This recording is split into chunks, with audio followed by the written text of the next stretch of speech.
The LaGrange John Doe, identified as Kyle Clinkscales. Kyle Wade Clinkscales went missing on January 27, 1976, from LaGrange, Georgia. The 22-year-old student was around 6 foot tall and had brown hair and hazel eyes. He had been working in the area as a bartender while attending his junior year at Auburn University in Alabama. The towns of LaGrange and the town of Auburn are about 35 miles apart. As a result, he worked at the Moose Club in LaGrange and would make the trip back to his home about 35 miles away. On that final day, he would clock out of work around 11 p.m., which was Tuesday, January 27, 1976, driving back home to his college apartment. However, he would never arrive there, and his 1974 Ford Pinto runabout would go missing along with him. Kyle's family wouldn't learn that he was missing for 5 days, and Kyle would generally call his parents on every Sunday, and when he didn't call, his parents would end up going to his apartment to get a hold of him. Instead, they from his roommate that he hadn't seen Kyle since before he went to work on Tuesday. His family would report him missing in both places, in Auburn and LaGrange. At first, the authorities insisted he'd left of his own accord. They learned that he wasn't doing well at college. He had actually attended and dropped out of a lot of different college classes.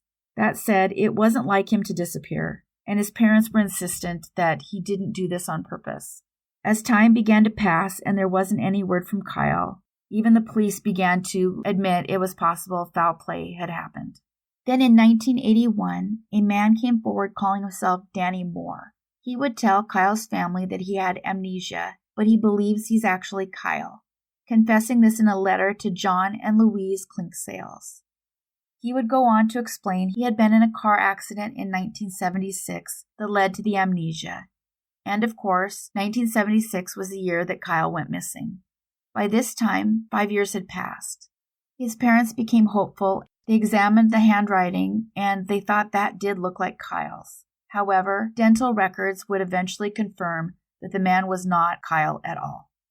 On May 27, 1987, a man was walking his dogs along Flat Shoal Creek, which is south of LaGrange. He would notice that an Exxon credit card was laying out.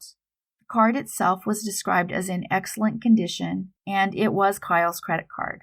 However, it was noted that the card itself expired in 1973. Additionally, his parents would note that Kyle had his wallet stolen in 1973. So it's possible, if not probable, that the card came from that missing wallet and whoever had it. Kyle's case would get a lot of headlines in the newspaper, thanks in part to his parents' desperation to find him. In a lot of cases, parents try and can't get the cases written about. I spoke to the family of an 11-year-old boy who went missing. At first, the paper wouldn't write about it because they said he was a runaway, even though he was only 11.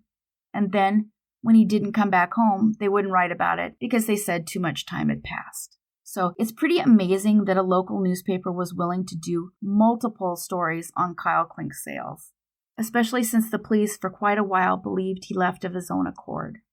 Kyle was even the subject of an episode of Unsolved Mysteries. In 1996, a tip would be received that someone took Kyle's life and then dumped him in a hole behind a local home, and they named the address. This tip was taken seriously, and the property was searched, and it was found to be unfounded. The sheriff even had a lake drained to look for Kyle. 9 more years would pass, and a 35-year-old man would contact Kyle's parents to say he watched a man named Ray Hyde take his life when he was 7, saying that his body was put in a barrel and covered in concrete before being disposed of in a pond, saying that his grandfather had helped dispose of the remains after the young man and the grandfather were threatened. The tip would lead to 2 arrests, though not of the man named Ray Hyde. Instead, it somehow led to the arrest of a 63-year-old man named Jimmy Earl Jones and a woman named Jeannie Pollock Johnson. The arrest would take place in April of 2005. Jones was charged with concealing a death as well as hindering a criminal arrest and making 2 false statements. Johnson was also charged with the same as well as obstructing justice. Witnesses would place her at Jimmy Earl Hyde's home during the night in question, but she denied being there. They were further linked to Kyle by being members of the Moose Club where Kyle bartended. It was surmised that his life was taken because he overheard something of Hyde's criminal activities while working. Jones would later tell police on the night Kyle vanished, he had arrived at Hyde's home and discovered Kyle's body, where Hyde would admit this was the result of a GS. Jones would then admit that he helped Hyde drag Kyle into his shop. Hyde told Jones that after placing Kyle in a pond, he would change his mind and pull him back out, moving him to an undisclosed location. They didn't paint a complete picture, and the statements often contradicted each other. This would eventually lead to Jones being deemed an unreliable witness.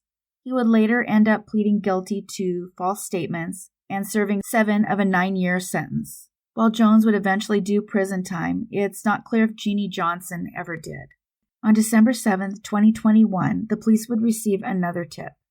As many of us know who watch the YouTube channel Adventures with Purpose, when an entire car disappears along with a human, it's often a case that the car has been submerged in water somewhere, often with the person inside.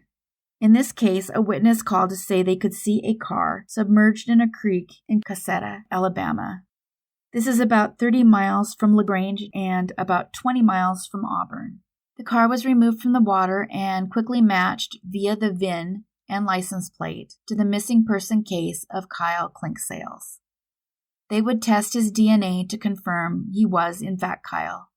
They haven't released yet what the COD was. If it comes out while I'm syncing the video up with this audio, you will find an editor's note on the screen. So far, it's unknown if his car came to the water as an accident or if there truly was a crime. Unfortunately, Kyle's parents never found out what happened to the son they didn't quit looking for. John passed in 2007 at the age of 82. His mother, Louise, passed more recently, in January of 2021. Much closer, but still too soon to know what happened to Kyle. He was identified in February of 2023, 26 months after Louise passed. Kyle Wade Clinksales was missing for 47 years. Had he lived the life his parents so fervently wished for him, he would be 69 years old today. Thank you so much to everybody commenting. Even with just an emoji, it really has made a big difference. The current goal for the channel is 20,000 subscribers, but we aren't even halfway there as I record this. So if you enjoy the content here and you're not sure, take a peek to see if you're subscribed. Please consider subscribing and hitting the bell so you don't miss new episodes. Thanks everybody. Take care of yourselves and each other.